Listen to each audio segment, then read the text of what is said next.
ರಾತ್ರಿ ಇಡೀ ವಿಮಾನದಲ್ಲೇ ಪ್ರಯಾಣಿಕರು ಪರದಾಟವನ್ನು ನಡೆಸಿದ್ದಾರೆ. ಅಮರನಾಥನಿಂದ ದೆಹಲಿಗೆ ಪ್ರಯಾಣಿಕರು ಬಂದಿದ್ದಾರೆ. ಪೈಲಟ್ ಇಲ್ಲ ಅಂತ ಹೇಳಿ ವಿಮಾನ ಸಂಸ್ಥೆ ಬೇಜವಾಬ್ದಾರಿ ಉತ್ತರವನ್ನು ಕೊಟ್ಟಿದೆ. ದೆಹಲಿ ಪೊಲೀಸರಿಗೆ ದೂರನ್ನ ನೀಡೋದಕ್ಕೂ ಕೂಡ ಒಂದು ಕಡೆ ಮುಂದಾಗಿದ್ದಾರೆ. ಇನ್ನು 100ಕ್ಕೂ ಹೆಚ್ಚು ಜನ ಪ್ರಯಾಣಿಸಿರುವಂತಹ ಸ್ಪೈಸ್ ಜೆಟ್ ವಿಮಾನ, ಆದರೆ ವಿಮಾನ ತಡವಾಗ್ತಾ ಇದೆ. ಒಂದು ಕಡೆ ಸಿಲಿ ರೀಸನ್ಗಳನ್ನು ಕೊಡ್ತಾ ಇದೆ. ಬೆಳಗಾವಿ ವಿಮಾನ ನಿಲ್ದಾಣದಲ್ಲೇ ಸ್ಪೈಸ್ ಜೆಟ್ ಇದೆ ಅಂತ ಹೇಳಿ ಅಲ್ಲಿನ ಪ್ರಯಾಣಿಕರು ಆರೋಪವನ್ನು ಕೂಡ ಮಾಡ್ತಾ ಇದ್ದಾರೆ. ದೃಶ್ಯದಲ್ಲೂ ಕೂಡ ಗಮನಿಸಬಹುದಾಗಿರುವಂತದ್ದು.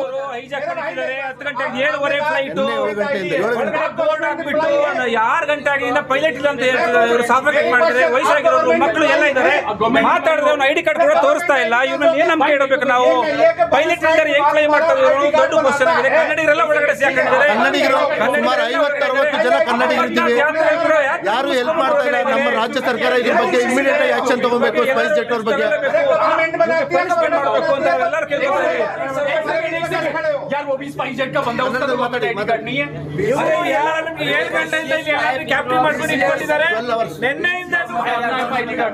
ಫ್ಲೈಟ್ ಡಿಲೇ ಆಗ್ತದೆ.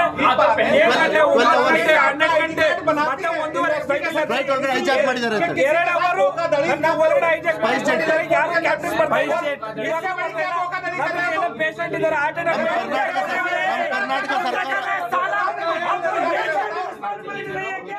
ಇದೇ ವಿಚಾರಕ್ಕೆ ಸಂಬಂಧಪಟ್ಟಂತೆ ಮತ್ತಷ್ಟು ಡೀಟೇಲ್ಸ್ ಕೊಡ್ತಾ ಹೋಗ್ತಾರೆ ನನ್ನ ಕಲೀಗ್ ನಟೇಶ್ ದೂರವಾಣಿ ಸಂಪರ್ಕದಲ್ಲಿದ್ದಾರೆ. ಏನು ನಟೇಶ್, ಏನಿದು ಪ್ರಯಾಣಿಕರು ಪರದಾಟವನ್ನು ನಡೆಸ್ತಾ ಇರೋದು, ಏನು ಹೇಳ್ತಾ ಇದ್ದಾರೆ ಸ್ಪೈಸ್ ಜೆಟ್ನವರು? ಡೀಟೇಲ್ಸ್ ಕೊಡ್ತಾ ಹೋಗೋದಾದ್ರೆ ನಟೇಶ್. ರಮ್ಯಾ, ಖಂಡಿತ ಕಳೆದ 2-3 ದಿನಗಳಿಂದ ಏನು ದೆಹಲಿಯ ಏರ್ಪೋರ್ಟ್ ನಲ್ಲಿ ಡಿಲೇ ಎಂಬ ಎನ್ನುವಂತಹ ಪದ ಏನಿದೆ ಸಾಕಷ್ಟು ಮಟ್ಟಿಗೆ ಕೇಳಿ ಬರ್ತಾ ಇದೆ. ಇದೀಗ ಇಂದು ಏನು ನಿನ್ನೆ ರಾತ್ರಿ ಏನು ಕಾಶ್ಮೀರ ಹಾಗೂ ಶ್ರೀನಗರದಿಂದ ಹೊರಟಂತ ಸ್ಪೈಸ್ ಜೆಟ್ ಏನಿದೆ ಇದು ಮಧ್ಯರಾತ್ರಿಯಿಂದ ಅಂದ್ರೆ ನಿನ್ನೆ ಮಧ್ಯರಾತ್ರಿಯಿಂದ ಡಿಲೇ ಎಂಬ ಸಂದೇಶವನ್ನ ಕೊಡ್ತಾ ಇದೆ. ಇದು ಸಾಕಷ್ಟು 100ಕ್ಕೂ ಹೆಚ್ಚು ಪ್ರಯಾಣಿಕರಿಗೆ ಇಡೀ ರಾತ್ರಿ ಒಂದು ರೀತಿ ಸಾಕಷ್ಟು ಸಂಕಷ್ಟವನ್ನ ಈಡು ಮಾಡಿದೆ ಅಂದ್ರೆ ತಪ್ಪಾಗ್ಲಿಕ್ಕಿಲ್ಲ. ದೆಹಲಿಯ ವಿಮಾನ ನಿಲ್ದಾಣದಲ್ಲಿ ಏನು ಪ್ರಯಾಣಿಕರಿಗೆ ಒಂದು ಊಟ ತಿಂಡಿ ವ್ಯವಸ್ಥೆ ಏನಿದೆ ಅದನ್ನೂ ಕೂಡ ಕೊಡದೆ ಸ್ಪೈಸ್ ಜೆಟ್ ನಲ್ಲಿ ಡಿಲೇ ಎಂಬ ಮಾಹಿತಿಯನ್ನ ಕೊಟ್ಟು ಅವರನ್ನ ವಿಮಾನದಲ್ಲೇ ಕೂರಿಸಿರುವಂತಹ ಘಟನೆ ನಡೆದಿದೆ. ಈಗ ಅಲ್ಲಿನ ಪ್ರಯಾಣಿಕರೇ ಕೂಡ ಕರೆ ಮಾಡಿ ಈ ವಿಚಾರವನ್ನ ತಿಳಿಸಿರುವಂತದ್ದು. ಈಗಾಗಲೇ ಕಳೆದ ಮಧ್ಯರಾತ್ರಿ ಏನಿದೆ ದೆಹಲಿ ಪೊಲೀಸರಿಗೂ ಕೂಡ ಕಂಪ್ಲೇಂಟ್ ಅನ್ನ ಅಥವಾ ದೂರನ್ನ ನೀಡುವಂತಹ ಕೆಲಸವನ್ನ ಕೂಡ ಮಾಡಿದ್ರು. ಆದ್ರೆ ಅದಕ್ಕೂ ಕೂಡ ಯಾವುದೇ ರೆಸ್ಪಾನ್ಸ್ ಸಿಕ್ಕಿಲ್ಲ. ಇದೀಗ ಏನು ಸದ್ಯಕ್ಕೂ ಕೂಡ ಅಂದ್ರೆ ಕಳೆದ ಮಧ್ಯರಾತ್ರಿಯಿಂದ ಹಿಡಿದು ಇಲ್ಲಿಯ ತನಕ ವಿಮಾನದಲ್ಲೇ ಕುಳಿತಿರುವಂತಹ ಪ್ರಯಾಣಿಕರು ತಮ್ಮ ಅಳಲನ್ನ ಕೂಡ ತೋಡಿಕೊಳ್ತಾ ಇದ್ದಾರೆ. ಸ್ಪೈಸ್ ಜೆಟ್ ವಿಮಾನದ ವ್ಯವಸ್ಥೆಯ ವಿರುದ್ಧ ತೀವ್ರ ಆಕ್ರೋಶವನ್ನ ಕೂಡ ವ್ಯಕ್ತಪಡಿಸ್ತಾ ಇದ್ದಾರೆ. ಯಾಕಂದ್ರೆ ಪ್ರಯಾಣಿಕರು ಅಂದ ತಕ್ಷಣ ಈಗ ಅಲ್ಲಿ ಮಕ್ಕಳು ಇರ್ತಾರೆ, ವೃದ್ಧರು ಇರ್ತಾರೆ, ಹಾಗೇನೆ ಎಲ್ಲರೂ ಕೂಡ ಇರ್ತಾರೆ. ಎಲ್ಲರಿಗೂ ಕೂಡ ಒಂದು ಊಟದ ವ್ಯವಸ್ಥೆ ಇಲ್ಲ. ಹಾಗೇನೆ ಡಿಲೇ ಆದಂತಹ ಸಂದರ್ಭದಲ್ಲಿ ಅವರಿಗೆ ಯಾವ ರೀತಿಯಾದಂತಹ ಒಂದು ವ್ಯವಸ್ಥೆ ಮಾಡಬೇಕು ಎನ್ನುವಂತಹ ನಿಟ್ಟಿನಲ್ಲಿ ಯಾವುದೇ ಕ್ರಮಗಳನ್ನ ಕೂಡ ಕೈಗೊಳ್ಳಲಾಗಿಲ್ಲ.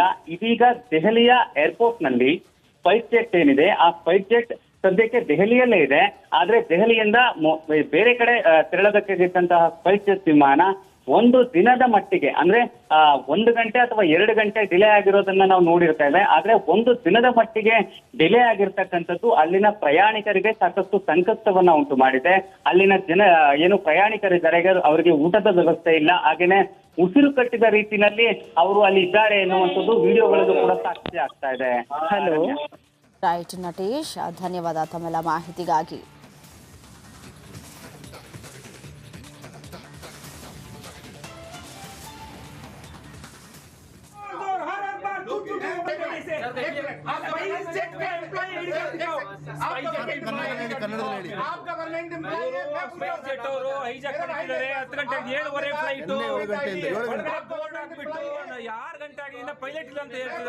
ಇನ್ನು ಇದೇ ವಿಚಾರಕ್ಕೆ ಸಂಬಂಧಪಟ್ಟಂತೆ ನಮ್ಮ ಜೊತೆ ಮಾತನಾಡಲಿಕ್ಕೆ ಪ್ರಯಾಣಿಕರೊಬ್ರು ಡಾಕ್ಟರ್ ಜಯಶ್ರೀ ಅವರು ದೂರವಾಣಿ ಸಂಪರ್ಕದಲ್ಲಿದ್ದಾರೆ. ಮೇಡಮ್ ನಮಸ್ತೆ.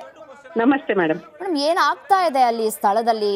ವಿಮಾನ ಸಂಸ್ಥೆ ಯಾಕೆ ಇಷ್ಟೊಂದು ಬೇಜವಾಬ್ದಾರಿತನ ತೋರ್ತಾ ಇದೆ? ಎಷ್ಟು ಗಂಟೆಯಿಂದ ನೀವು ವೇಟ್ ಮಾಡ್ತಾ ಇದ್ದೀರಿ ಅಲ್ಲಿ ಅಂತ? ಸರ್ ಮೇಡಮ್ ನಾವೀಗ ನಮ್ದು ಫ್ಲೈಟ್ ಇದ್ದದ್ದು 7 o'clock, ಅದಕ್ಕಿಂತ 2 hours ಮೊದಲೇ ನಾವ್ ಇಲ್ಲಿ ಬಂದಿದೀವಿ. ಅದ್ರ ನಂತರ ನಮ್ಗೆ ಹೇಳಿದ್ರು 10:30 ಅಂತ. ಓಕೆ, ಆಮೇಲೆ 12:30 ಅಂತ ಹೇಳಿದ್ರು. ಆಮೇಲೆ 1 o'clock ಎಲ್ಲರೂ ಮನೆ around 11:30 12 o'clock Spice jet from Bangalore, Goa, Calcutta ಎಲ್ಲಾನು ಕ್ಯಾನ್ಸಲ್ ಆಯ್ತು. ಸೊ ಎಲ್ಲಾ ಜನಗಳು ಅವ್ರ ಮೇಲೆ ಮುಗಿದ್ಬಿದ್ರು.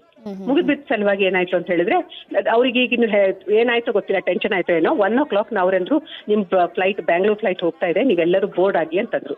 ಸೊ 1 o'clock ನಮ್ಮನ್ನೆಲ್ಲ ಬೋರ್ಡ್ ಮಾಡಿ ಫ್ಲೈಟ್ ಅಲ್ಲಿ ಹಾಕಿದ್ರು. ಹಾಕಿ ಈಗ ನೋಡಿ 6 ಗಂಟೆ ಆಯ್ತಲ್ಲ, ಇನ್ನೂ ತನಕನೂ ನಾವು ಬೋರ್ಡ್ ಅಲ್ಲೇ ಇದ್ದೀವಿ. 6:20 ನಮ್ಮನ್ನ ಡಿಬೋರ್ಡು ಮಾಡಿಲ್ಲ, ನಮ್ಗೊಂದು ಊಟನೂ ಕೊಟ್ಟಿಲ್ಲ, ಇದು ಕೊಟ್ಟಿಲ್ಲ. ನಾವ್ ಇಲ್ಲೇ ಫ್ಲೈಟ್ ಅಲ್ಲಿ ಸಫೋಕೇಶನ್ ಆಗಿ, ಕೆಲವ್ರು ಮಕ್ಕಳಿದ್ದಾರೆ, ದೊಡ್ಡವರಿದ್ದಾರೆ, ಸಿಕ್ ಪರ್ಸನ್ಸ್ ಇದ್ದಾರೆ, ಜ್ವರದಿಂದ ವಾಮಿಟಿಂಗು ಡೈರಿ ಆಗಿ ಏನೇನು ಕೊಟ್ಟಿಲ್ಲ, ತಿನ್ನಕ್ಕೂ ಕೊಟ್ಟಿಲ್ಲ, ಏನು ಕೊಟ್ಟಿಲ್ಲ. ನಿನ್ನೆ ನಮ್ಗೆ ನಾವು ಮುಟ್ಬೇಕಾಗಿದ್ದು ಮನೆಗೆ ನಿನ್ನೆ ರಾತ್ರಿ 10 ಗಂಟೆಗೆ ಬೆಂಗಳೂರಿಗೆ. ಇದು ಇಷ್ಟೊತ್ತಾದ್ರೂ ಇನ್ನೂ ತನಕ ಏನಿಲ್ಲ. ಈಗ ಬಂದಿದ್ದಾರೆ ಅಂತಾರೆ, ನಮಗೂ ಅದು ಇನ್ನೂ ನಮ್ಗೆ ಭರವಸೆ ಇಲ್ಲ. ಈ ಫ್ಲೈಟ್ ಸ್ಟಾರ್ಟ್ ಆದ ನಂತರನೇ ನಾನು ಹೇಳ್ಬೋದು ಇಲ್ಲಿಂದ ಹೊರಡ್ತಾ ಇದೀವಾ ಅಂತ ಹೇಳ್ಕೊಂಡು. ನಾನು ಆಕ್ಚುಲಿ ಶ್ರೀನಗರದಿಂದ ಬಂದಿದ್ದು. ಶ್ರೀನಗರದಲ್ಲಿ ಕೂಡ ಇದೇ ಸ್ಪೈಸ್ ಜೆಟ್ 3 hours ಲೇಟ್ ಆಗಿದೆ ನಮ್ಗೆ ನಿನ್ನೆ. ಸ್ಪೈಸ್ ಜೆಟ್ ಕಂಪನಿಯಿಂದಲೇ ಈ ಸಮಸ್ಯೆ ಇದು ಪ್ರಾಬ್ಲಮ್ ಆಗಿದೆ. ಅವ್ರು ಮತ್ತೆ ಯಾರು ಏನು ಪ್ರಾಪರ್ ಆಗಿ ಆನ್ಸರ್ ಕೊಡಲ್ಲ ಮೇಡಮ್, ಏನೇನು ಆನ್ಸರ್ ಕೊಡಲ್ಲ.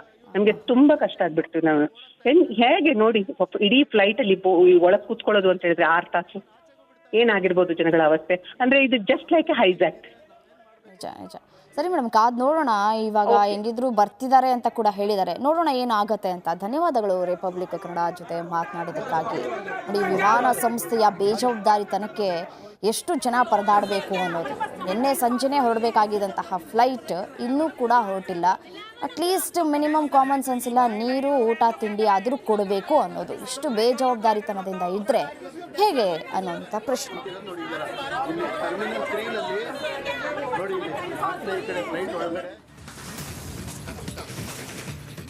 ಚನ್ನಪಟ್ಟಣ ಕಣದಿಂದ ಕುಮಾರಸ್ವಾಮಿ ಸರಿದ ಮೇಲೆ ಆ ಕ್ಷೇತ್ರದ ಮೇಲೆ ಹಲವರ ಕಣ್ಣು ಬಿದ್ದಿದೆ. ನಮಗೆ ಟಿಕೆಟ್ ಸಿಗುತ್ತೆ ಅಂತ ಆಕಾಂಕ್ಷಿಗಳು ಕಾಯ್ತಾ ಇರುವಂತಹ ಹೊತ್ತಲ್ಲಿ ಸಿಪಿ ಯೋಗೇಶ್ವರ್ ಬಾಂಬ್ ಸಿಡಿಸಿದ್ದಾರೆ. ಏನ್ ಹೇಳಿದ್ರು ಹಾಗಿದ್ರೆ ನೋಡ್ತಾ ಹೋಗೋಣ.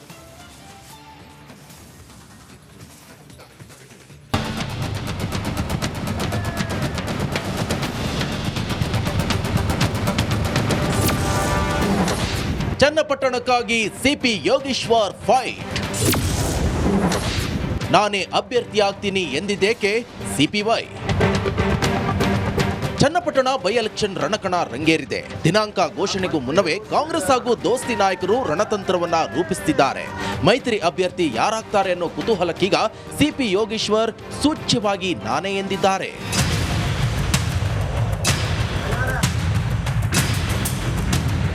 ಕಳೆದ ವಾರ ಕುಮಾರಸ್ವಾಮಿಯವರ ಜೊತೆ ಚರ್ಚೆ ಮಾಡಿದ್ದೇನೆ, ನನ್ನನ್ನೇ ನಿಲ್ಲಿಸುವಂತೆ ಹೇಳಿದ್ದಾರೆ.